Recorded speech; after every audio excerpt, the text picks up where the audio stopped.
Lettre 52. Sages et philosophes de divers ordres.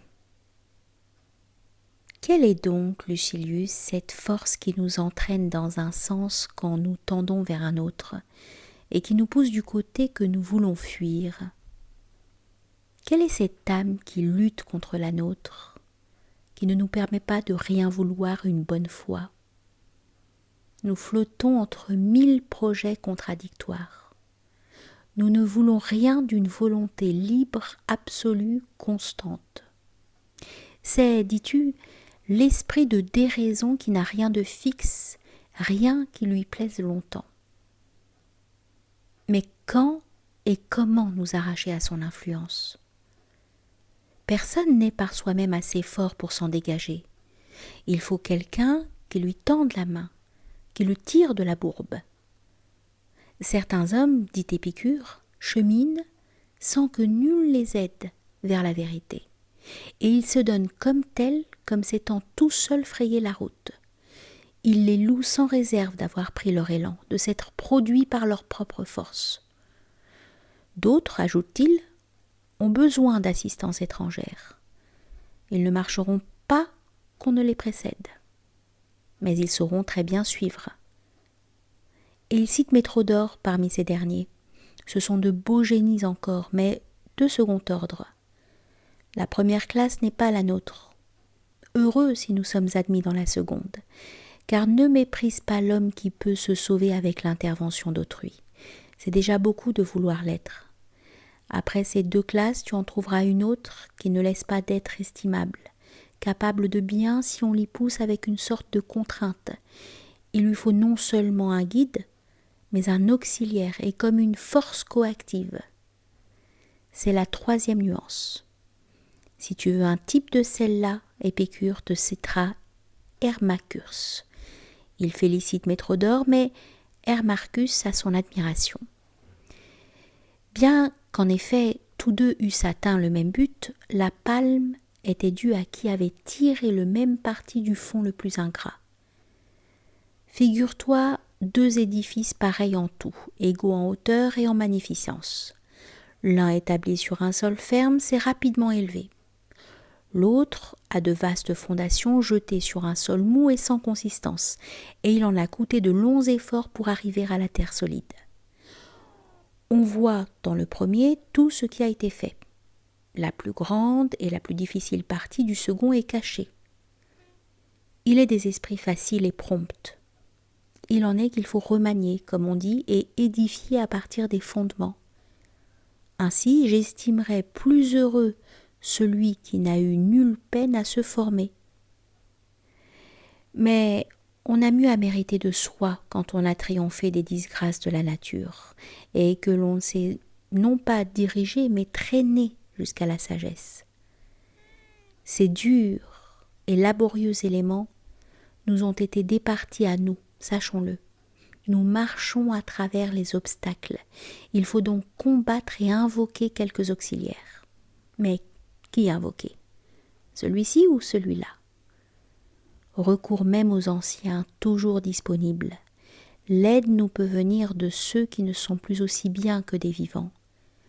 Parmi ceux-ci, faisons choix, non de ces gens à grands mots, à la parole rapide et précipitée, torrent de lieux communs et colportant à huis clos la sagesse, mais de ces hommes dont la vie est un enseignement, qui disent ce qu'il faut faire et le prouvent en le faisant, et ne sont jamais pris à commettre ce qu'ils recommandent d'éviter. Demande le secours de ces hommes que l'on admire plus à les voir qu'à les entendre. Non que je te défende d'écouter aussi ceux qui ont coutume d'admettre la foule à leur dissertation, si de moins tout leur but, dès qu'ils se produisent en public, est de se rendre meilleurs en améliorant les autres, s'ils n'en font point une œuvre d'amour-propre. Car quoi de plus honteux que la philosophie courant après les acclamations? Le malade songe-t-il à louer l'opérateur qui tranche ses chairs? Aide-le par ton silence, et prête-toi à la cure. Et si des cris doivent échapper, je n'y veux reconnaître que les gémissements d'une âme dont on sonde les plaies. Tu veux témoigner que tu es attentif et que les grandes pensées t'émeuvent? À la bonne heure. Tu veux juger et donner ton avis sur qui vaut mieux que toi? Pourquoi m'y opposerais-je? Pythagore imposait à ses disciples un silence de 5 ans. Penses-tu toutefois qu'aussitôt après la parole et le droit d'éloge leur étaient rendus? Mais quel aveuglement que celui d'un maître qui s'enivre au sortir de sa chair des acclamations d'une foule ignorante. Peux-tu te complaire aux louanges de gens que toi-même tu ne peux louer? Fabianus dissertait en public, mais on l'écoutait avec recueillement. Si l'on se récriait parfois d'admiration, ses transports étaient arrachés par la grandeur des idées, et non par l'harmonie d'une molle et coulante diction que rien ne heurte dans son cours. Mettons quelques différences entre les acclamations du théâtre et celles de l'école. La louange aussi a son indiscrétion.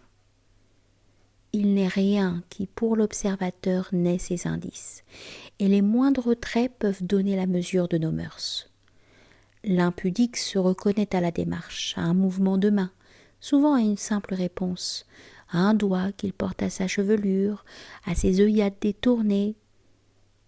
Le méchant se trahit par son rire, le fou par sa physionomie et sa contenance.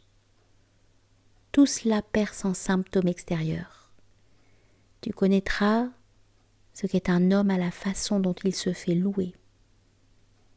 Nos philosophes en chair sont flanqués d'auditeurs qui leur battent des mains. Ils disparaissent sous le cercle admirateur qui se penche au-dessus d'eux. Ce n'est pas là, prends-y bien garde, louer un maître, c'est applaudir un histrion. Abandonnons ces clameurs aux professions qui ont pour but d'amuser le peuple. La philosophie veut un culte muet. Qu'on permette parfois aux jeunes gens de céder à l'enthousiasme, quand l'enthousiasme agira tout seul, quand ils ne pourront plus se commander le silence. Ces suffrages-là sont un nouvel encouragement pour l'auditoire même, un aiguillon pour les jeunes âmes. Que la doctrine seule les émeuve, et non l'artifice des paroles. Autrement, nuisible est l'éloquence qui se fait désirer pour elle, point pour le fond des choses. Arrêtons-nous pour le présent, car il est besoin de détails longs et spéciaux sur la manière de disserter devant le public, sur ce qu'on peut se permettre avec lui et lui permettre avec nous. La philosophie a perdu, nul n'en doutera, depuis qu'on l'a livrée au peuple, mais elle peut se laisser voir dans son sanctuaire quand toutefois elle trouve, au lieu d'ignobles fripiers, des ministres dignes d'elle.